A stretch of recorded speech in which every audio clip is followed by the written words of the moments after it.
নমস্কার বন্ধুরা, কেমন আছো সবাই? আশা করি সবাই ভালো আছো। তো আমিও ভালো আছি। আর প্রতিদিনের মতো আবারও চলে এসেছি আর একটা নতুন ভিডিও নিয়ে। তো আমি কালকে রাতেই তোমাদের সাথে শেয়ার করেছিলাম একটা ভিডিও, যেখানে আমরা একটা বিয়েবাড়ি যাচ্ছিলাম। তো আমি রেডি হয়ে গেছিলাম, সেই ভিডিওটা তোমাদের সাথে শেয়ার করেছিলাম। তো দেখো, আমরা চলে এসেছি সেই বিয়েবাড়িতে। এটা হলো আমার বরের বন্ধুর বিয়ে। তো আমাদের পাড়াতেই, আমাদের বাড়ি থেকে একটু দূরে। তো আমি, ঈশানের দিদি আর ঈশানের বাবা চলে এসেছি।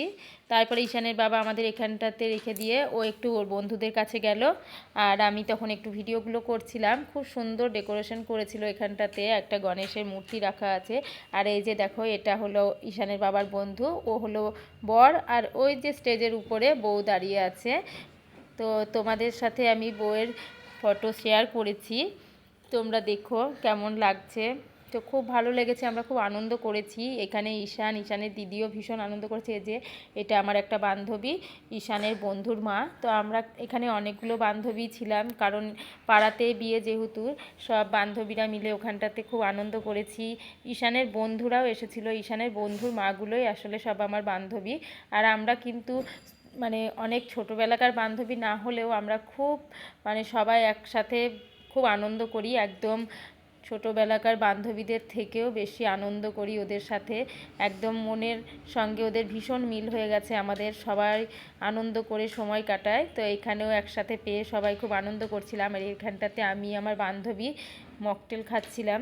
তো মকটেলের টেস্টটা খুব সুন্দর ছিল, আমরা দুজনেই একই ফ্লেভার নিয়েছিলাম। তো খুব ভালো লাগছিল আমার।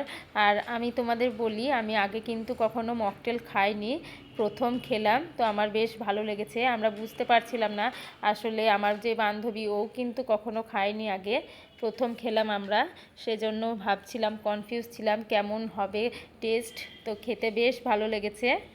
আর ঈশান আর ওর দিদি মকটেলটা নিয়েছিল, কিন্তু ওরা অতটা পছন্দ করেনি, ওদের ফ্লেভারটা অন্য ছিল। তো যাই হোক, এই যে এখানটাতে ওর দিদি আবার আইসক্রিমের সাথে মিশিয়ে খেতে যাচ্ছে। তো আমি একটু বারণ করলাম যে ওইভাবে খায় না, সেই জন্য বন্ধ করলো, খেলো না।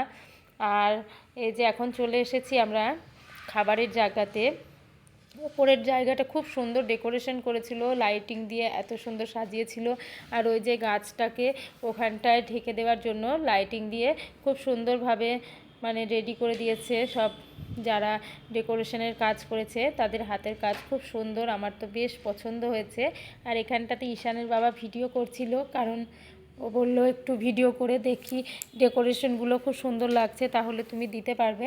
সেই জন্য আর ঈশান এখানটাতে একদম ক্লান্ত হয়ে পড়েছে, কারণ অনেকক্ষণ থেকেই ও একটু মানে অনেকক্ষণ থেকে ও দাঁড়িয়ে আছে, আর ভালো লাগছে না, বাচ্চা ছেলে যেহেতু, সেই জন্য একটু ক্লান্ত হয়ে পড়েছে। আর এখন আমরা খেতে বসে গেছি।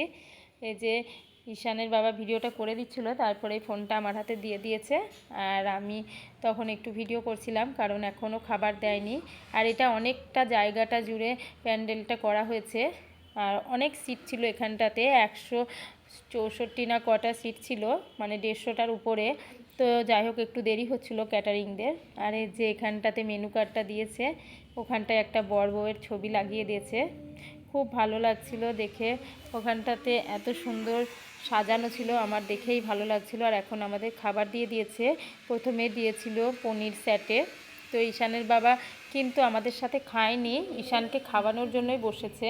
ও কিন্তু সব সময় ঈশানকে খাইয়ে দেয়, কারণ আমরা কোনো অনুষ্ঠানে গেলে, আমার ঈশান তো নিজের হাতে খায় না, সেই জন্য, আর জামাই ফেলে দেবে, সেই জন্য ওর বাবা সব সময় খাইয়ে দেয়। আর যদিও ওর বাবা অনেক পরে খেয়েছে বন্ধুদের সাথে, তো ঈশানকে খাওয়াবে বলেই বসেছিল। আর এখানটায় দিয়েছে কুলচা, এটা খাচ্ছিলাম আমরা। আর ঈশানের বাবা কিন্তু খুব দায়িত্বশীল একজন বাবা, ও সব দিকে সব কিছুই দায়িত্ব পূরণ করে নিজের। যেমন একটা দায়িত্ববান সন্তান, তেমন দায়িত্বশীল স্বামী, তেমনই দায়িত্বশীল বাবা।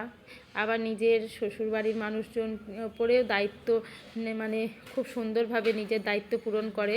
তো ওর সম্বন্ধে যতটা বলা হবে ততটাই কম, কারণ সব বাবারা কিন্তু এইভাবে সন্তানকে যে ধৈর্য ধরে খাইয়ে দেয়, সেটা কিন্তু দেয় না।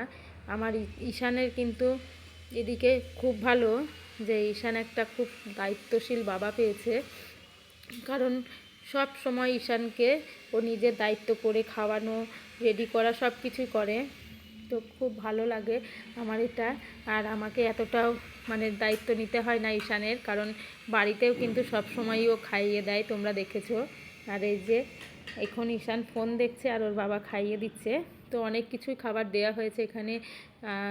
খাসির মাংস ছিল, তারপরে যাই হোক তোমাদের দেখালাম সব কিছুই। ফ্রাইড রাইস, মাছ, সব রকম আইটেম ছিল। তো আমরা খুব ভালোভাবে খেয়েছি। আর এখানটাতে ঈশান নিজে হাতে চাটনি আর পাঁপড়টা খাচ্ছে, কারণ ঈশান সবটা ওর বাবা খাইয়ে দিলেও চাটনি পাঁপড়টা আর মিষ্টিটা ও নিজে হাতে খেতেই পছন্দ করে। তো আমার ভিডিওটা এইটুকুই, ভালো লাগলে লাইক